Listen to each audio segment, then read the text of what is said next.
David Clarke is a longtime supporter of President Trump who resigned as sheriff of Milwaukee in August after 15 years in charge. He joins me now. Thank you very much for talking to us this lunchtime. When something like this happens there, most people here simply don't understand why so many Americans continue to support gun ownership. Why do they?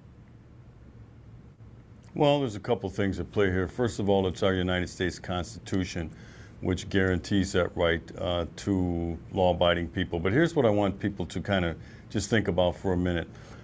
Statistics are there are about 200 million gun owners in the United States, and there are about 300 million guns in circulation. Of that 200 million gun owners, less than 1% would ever take that instrument and use it in the fashion that we've seen in Las Vegas, that we saw in San Bernardino, in Orlando, in Fort Hood, at Sandy Hook, and other places in the United States.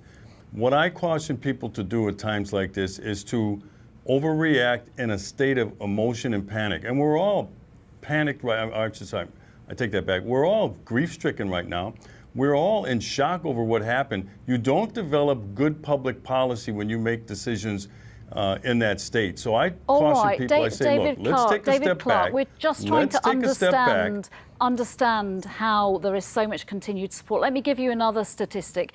59 people went to a concert. They didn't come home. Another 500 were injured. When the scenes of that massacre emerged, when the true horror emerged, did it make you stop and think? The band member on stage who did, like yourself, support gun control has now come out and changed his mind. He said enough is enough. The crew of that band had guns. In that situation, they couldn't use them. They daren't use them. What is the point of having a gun if you cannot protect yourself?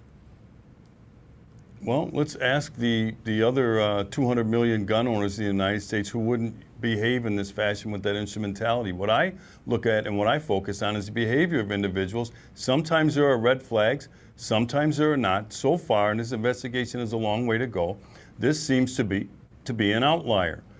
This is one of those anomalies, the needle in the haystack, and we're always looking for that. But the needle in the haystack, in this case in Las Vegas, went on to kill 59 people, and people in other countries do not understand why people in America continue to let this happen. Guns save more lives in the United States than they take.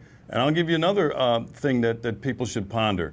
Drunk drivers in the United States kill more people than firearms do, but I don't hear anybody asking for car control. In this situation, would you like to see now fewer guns on the streets or more guns on the streets, given your explanation and your...